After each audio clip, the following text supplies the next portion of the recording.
تمام علماء حق کے بیانات اور وظائف سننے کے لیے چینل کو سبسکرائب کریں۔ جزاک اللہ خیر۔ رمضان المبارک کا مہینہ برکتوں کا مہینہ ہے، شہر القرآن ہے، اس میں قرآن مجید نازل ہوا اور اس کا دوسرا نام شہر الغفران بھی ہے، بخشش کا مہینہ۔ ایسے لگتا ہے کہ اللہ کی رحمت اپنے جوش میں ہوتی ہے کہ میں سب گناہگاروں کو معاف کر دوں۔ جس طرح بچہ گندا مندہ ہوتا ہے تو ماں اس کو نہلاتی ہے، دھلاتی ہے، صاف کر کے کپڑے پہنا کے خوشبو لگا دیتی ہے، تو ہر بندہ اس بچے سے پیار کرتا ہے، محبت کرتا ہے۔ اسی طرح اللہ تعالیٰ کی رحمت کا یہ تقاضا کہ میرے بندوں کو شیطان نے ورغلایا اور گمراہ کیا، گناہ کروائے، اب ایک مہینہ ایسا ہے کہ میں نے ان بندوں کو باطنی طور پہ دھو لینا ہے۔ ذرا غور کیجئے اللہ نے کیا خوبصورت انتظام کیے۔ سب سے پہلا انتظام تو یہ کہ اللہ تعالیٰ نے فیصلہ فرما دیا کہ رمضان سے پہلے جبریل السلام آتے ہیں اور جو دنیا میں بڑے بڑے شیطان ہوتے ہیں نا، ان کو باندھ دیتے ہیں تاکہ وہ ایمان والوں کے روزوں کو خراب نہ کر سکیں۔ تو بڑے بڑے شیطان، یعنی ہمارے ساتھ تو بڑا شیطان ہی ہوگا نا، یہ سب باندھ دیے جائیں گے۔ تو مومن کے لیے پھر نیکی کرنی آسان ہو جاتی ہے۔ پھر اللہ تعالیٰ نے ایک اور مہربانی فرمائی کہ نیکی کا اجر بڑھا دیا۔ عام دنوں میں نیکی کرے تو ایک اجر ہے، رمضان میں اگر نفل عمل کرے تو فرض کا ثواب ملتا ہے، اور فرض عمل کرے تو 70 گنا زیادہ ثواب ملتا ہے۔ تو ایک طرف تو شیطان کو قید کر دیا کہ یہ گمراہ نہ کرے روزہ داروں کو، اور دوسری طرف نیکی کا اجر اللہ نے بڑھا دیا۔ پھر تیسرا کام یہ کہ جو بندہ روزہ رکھتا ہے اس کے لیے اللہ تعالیٰ نے مخلوق کو استغفار پہ لگا دیا۔ حدیث مبارکہ میں آتا ہے کہ ہوا کے اندر پرندے، بلوں کے اندر چونٹیاں اور پانی کے اندر مچھلیاں روزہ دار کے لیے استغفار کر رہی ہوتی ہیں۔ اور روزہ دار کی خوش نصیبی دیکھیے کہ اس کے لیے مخلوق استغفار کر رہی ہے، اور اللہ اس مخلوق کے استغفار کو بہانہ بنا کے بندے کے گناہ معاف فرما دیتے ہیں۔ تو روزہ دار کے دوبارے نیارے ہیں۔ پھر اس پر ایک بات اور فرمائی کہ روزہ دار جب افطاری کرتا ہے مغرب کے وقت تو اس کی دعا قبول ہوتی ہے۔ اب آپ بتائیں کہ ہمیں کوئی اللہ کا ولی بتائے کہ قبولیت دعا کا وقت ہے، مانگو، تو ہم کتنے خوشو خضوع سے دعا مانگیں گے؟ یار ایک ولی کہہ رہا ہے کہ قبولیت کا وقت ہے، مانگو اللہ سے جو مانگتے ہو۔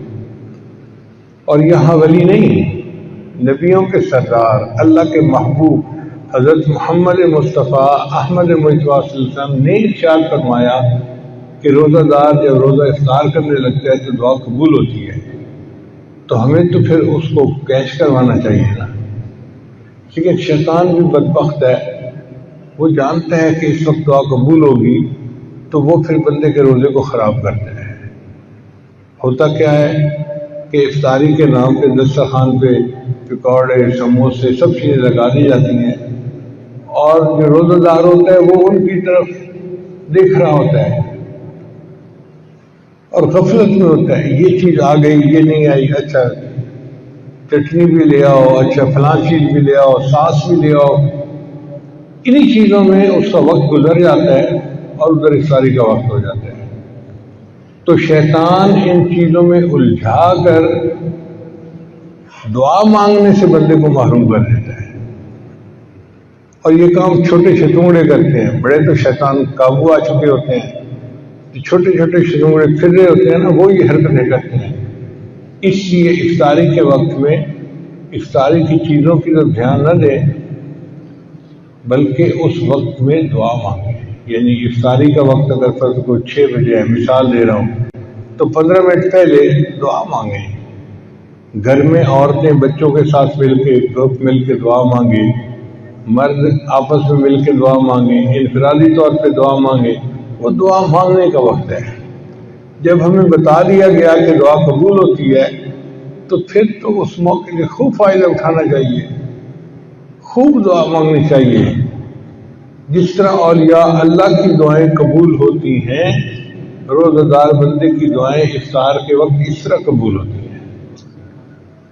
ہم خواہ پریشان پھرتے ہیں، یہ دعا قبول نہیں ہوئی، یہ دعا قبول نہیں ہوئی۔ بھائی جس وقت دعا قبول کرنے کا ہمیں خوشخبری دی گئی اس وقت مانگے نا، کیسے قبول نہیں ہوتی؟ اور پھر نبی صاحب نے فرمایا کہ سحری کے وقت بھی دعا قبول ہوتی ہے۔ چنانچہ اگر کوئی افطاری میں دعا نہیں مانگ سکا تو چلو سحری میں دعا مانگ لیں۔ عورتیں بہانہ کرتی ہیں، جی ہم کچن میں ہوتی ہیں، مردوں کے لیے چیزیں تیار کر رہی ہوتی ہیں، ہم کیا کریں؟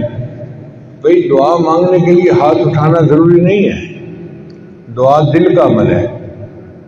آپ چیزیں بھی تیار کرتی رہیں اور دل ہی دل میں دعا بھی مانگتی رہیں، تو کچن میں کھڑے کھڑے بھی دعا مانگیں گی، آپ کی دعا قبول ہو جائے گی۔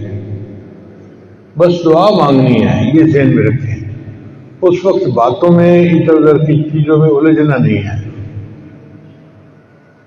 تو اللہ تعالیٰ نے بخشش کا ایک اور معاملہ کر دیا۔ پھر رمضان کی ہر رات میں اللہ تعالیٰ جہنم سے جہنمیوں کو بری کرتے ہیں۔ کتنے جہنمی جہنم سے بری ہوتے ہیں ذرا غور کیجئے کہ مدینہ طیبہ کے قریب ایک قبیلہ تھا، اس کا نام تھا بنو کلب۔ ہر گھر والے 200، 500، 1000، 2000 بکریاں گھروں میں پالتے تھے، اور پورے قبیلے کی بکریاں اتنی تھیں کہ جب وہ باہر نکالتے تھے تو 2 پہاڑوں کے درمیان کی پوری وادی ان جانوروں سے بھر جاتی تھی۔ 2 پہاڑوں کے درمیان کی وادی جانوروں سے بھر جاتی تھی، اتنے جانور ہوتے تھے، ہزاروں کی تعداد میں۔ تو نبی علیہ السلام نے اس قبیلے کا نام لے کر فرمایا کہ بنو کلب قبیلے کی بکریوں کے بالوں کے برابر جہنمی ہر رات جہنم سے بری ہوتے ہیں۔ اب بکریوں کے بال کتنے ہوں گے ہم تو اندازہ نہیں لگا سکتے۔ ہمارے ایک دوست تھے، وہ فارغ البال تھے، گنجے تھے۔ ایک دن میں نے دیکھا انہوں نے ایک لٹ سی لگوائی ہوئی اور بال سجائے ہوئے، تو میں نے پوچھا کہ آپ نے یہ لٹ لگوائی؟ کہنے لگا جی میں نے بال ٹرانسپلانٹ کروائے ہیں۔ میں نے کہا بال ٹرانسپلانٹ کروائے ہیں تو پھر پورے کروا لیتے۔ کہنے لگے حضرت ایک بال کا $1 انہوں نے لیا ہے اور میں نے $10,000 دے کر یہ 10,000 بال لگوائے ہیں، اور 10,000 بال بل اتنی سی لٹ نظر آتی تھی یوں۔ اس سے مجھے احساس ہوا کہ اگر اتنے سے بال 10,000 ہیں تو پورے سر کے بال کتنے ہوں گے، اور پھر اگر سر کے بال اتنے ہوتے ہیں تو ایک بکری کے جسم پہ بال کتنے ہوں گے؟ لاکھوں کی تعداد میں بال ایک بکری کے جسم پر ہوں گے۔ اگر ایک بکری کے بال اتنے ہیں تو جہاں 2 پہاڑوں کے درمیان کی پوری وادی بھر جاتی تھی تو ان بکریوں کے بال کتنے ہوں گے؟ اس کا مطلب یہ ہے کہ معاملہ کروڑوں سے بھی اوپر کا ہے۔ اتنے جہنمی ہر رات جہنم سے بری کیے جاتے ہیں۔ جب اللہ کی رحمت اتنے جوش میں ہے اور اتنے گناہگاروں کو معاف کر رہے ہیں تو ہمارے لیے اپنا نام شامل کروانا کون سا مشکل کام ہے؟ تھوڑے سے آہوزاری کریں، رونا دھونا کریں،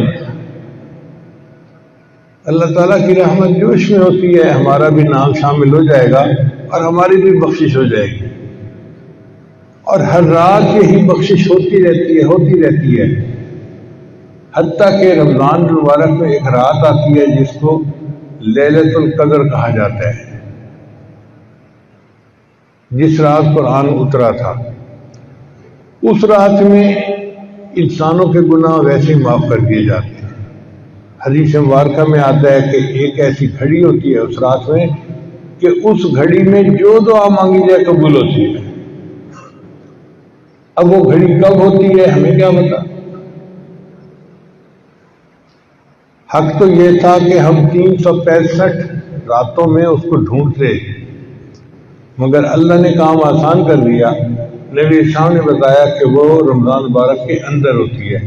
اس کا مطلب یہ ہے کہ 365 راتیں جاگنے کی ضرورت نہیں، 30 راتیں جاگنے کی ضرورت ہے. پھر بندہ سوچتا ہے کہ 30 راتیں جاگنا تو بڑا مشکل کام ہے. تو نبی اسلام نے کام اور آسان کر دیا. فرمایا کہ تم رمضان مبارک کے آخری عشرے میں لیلۃ القدر کو تلاش کرو. تو 20 راتیں اور نکل گئیں، باقی 10 راتیں رہ گئیں. پھر بندہ سوچتا ہے جی کہ 10 راتیں جاگنا بھی بڑا مشکل کام ہے. تو نبی اسلام نے کام کو اور آسان کر دیا. فرمایا آخری عشرے کی جو طاق راتیں ہیں ان میں اسے ڈھونڈو. 21، 23، 25، 27، 29، 5 راتیں بنتی ہیں. یوں سمجھیں کہ 365 میں سے 5 راتیں ہیں جن میں ہمیں لیلۃ القدر تلاش کرنی پڑے گی. اب بندہ سوچتا ہے جی کہ رات کو تو ہم تلاش کریں لیکن پوری رات جاگنا تو بڑا مشکل ہے، ہم تو کمزور لوگ ہیں، نہیں جاگ سکتے. اللہ تعالیٰ نے کام کو اور آسان کر دیا. اللہ نے یہ تو نہیں بتلایا کہ وہ رات کی برکتیں شروع کب ہوتی ہیں، مغرب وقت شروع ہوتی ہیں، عشاء کے وقت، آدھی رات کے وقت، کتنے بجے. ایک بات بتا دی. فرمایا کہ وہ رات کو جب بھی خاص برکتیں نازل ہوتی ہیں، تنزل الملائکۃ والروح فیہا بإذن ربہم من کل امر سلام سلام ہی حتی مطلع الفجر. یہ برکتیں مطلع فجر تک رہتی ہیں، یعنی جب روزے کا وقت ختم ہوتا ہے نا اس وقت تک رہتی ہیں. اس کا مطلب یہ ہوا کہ لیلۃ القدر کی برکتیں رات کے جس وقت میں بھی شروع ہوں، جب وہ شروع ہوگی تو پھر روزہ کا وقت شروع ہونے کا جو ہے نا سحری کا وقت وہاں تک رہے گی. اس کا آسان طریقہ یہ ہے کہ ہم سحری کو 1 گھنٹہ پہلے کر لیں وقت ختم ہونے سے پہلے، اور آدھا گھنٹہ جو ہے آخر کا بچا لیں. اس آدھے گھنٹے میں 2 رکعت 4 رکعت نفل پڑھ لیا کریں اور 10-15 منٹ بیٹھ کے دعا کر لیا کریں. جب بھی لیلۃ القدر ہوئی تو وہ وقت لیلۃ القدر میں ضرور آئے گا اور ہمیں لیلۃ القدر پانے کا اجر مل جائے گا. اور اس رات کی عبادت 1000 مہینوں کی عبادت سے بہتر ہے. 1000 مہینے تقریباً 83 سال بنتے ہیں اور 80 سال سے کم تو عمر ہوتی ہے. اس کا مطلب یہ کہ ایک رات اگر مل گئی تو پوری زندگی کے گناہ معاف ہو جائیں گے. اللہ نے کام کو کتنا آسان کر دیا. تھوڑی سی ہمت کرنے کی بات ہے. اللہ تعالیٰ کی رحمت بہانہ ڈھونڈتی ہے مغفرت کے. پھر ایسا بھی ہوتا ہے کہ ایک بندہ پورا مہینہ غفلت میں رہا، اس نے نہیں خیال کیا، تو انسان کی فطرت ہے جب آخری دن آتا ہے نا تو اس کو احساس ہوتا ہے یار رمضان نکل گیا ہاتھ سے. پھر الوداع یا سحوری الوداع پڑھنا شروع کر دیتے ہیں. تو حدیث مبارکہ میں آتا ہے کہ پہلی رمضان سے لے کر 29 رمضان تک جتنے مجرم جہنم سے بری کیے گئے تھے ان سب کا ٹوٹل آخری رات میں اتنے اور بری کر دیے جاتے ہیں. یعنی اگر 1 ارب ہر رات میں بری ہوئے تھے تو 29 ارب تو رمضان میں بری ہو گئے اور آخری رات میں 29 ارب اور بھی ان کی بخشش کر دی جاتی ہے. اب جب اللہ کی رحمت کا معاملہ ایسا ہے تو پھر ہمارے لیے بخشش تو پانا کون سا مشکل کام ہے. پھر اگر ایک بندے نے رمضان کی قدر نہیں کی، عید کا چاند نظر آ گیا، تو اللہ نے ابھی بھی اپنی رحمت کو ختم نہیں کیا. جو لیلت جو ہوتی ہے نا عید کی رات، اس کا نام ہوتا ہے لیلۃ الجائزہ. اس رات میں جنت کو خوشبوؤں کی دھنی دی جاتی ہے، صاف کیا جاتا ہے.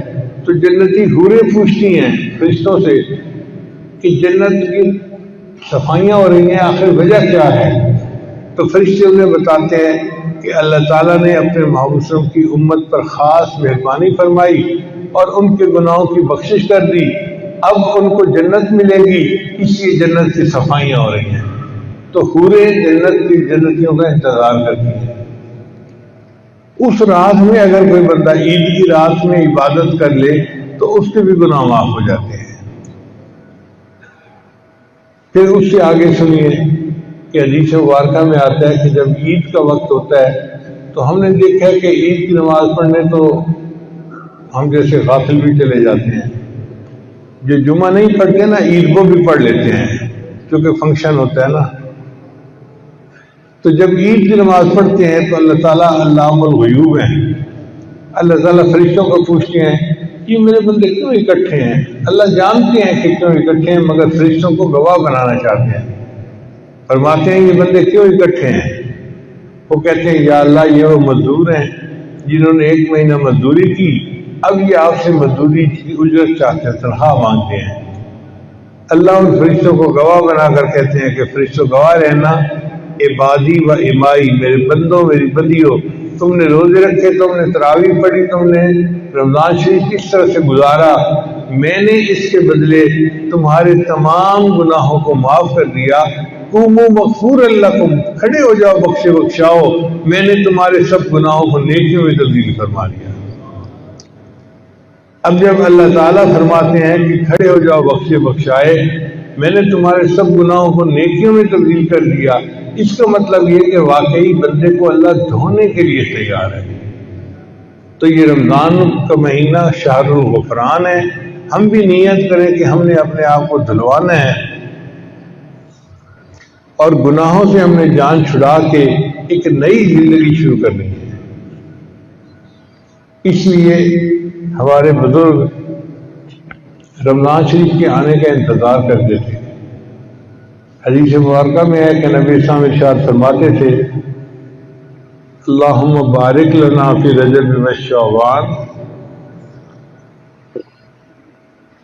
وبلغنا رمضان، اے اللہ رجب اور شعبان میں ہمیں برکت عطا فرما اور ہمیں بقریت رمضان تک پہنچا۔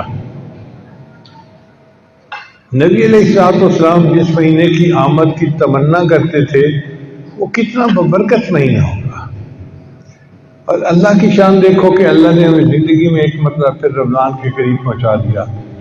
اب گنتی کے چند دن رہ گئے ہیں، پھر رمضان شروع ہو جائے گا، تو ابھی سے ہم اس کے لیے تیاری کریں اور یہ نیت کریں کہ ہم نے رمضان میں اپنے آپ کو بخشوانا ہے اور باطنی غسل کر کے ہم نے اپنے آپ کو پاک صاف کر لینا ہے۔ دعا ہے اللہ تعالیٰ اس رمضان مبارک میں ہمارے سب گناہوں کو معاف فرمائے اور یہ رمضان ہمارے لیے شہر الغفران بن کے آئے اور ہمارے سارے سال کے گناہ اس 1 مہینے کے بدلے معاف ہو جائے۔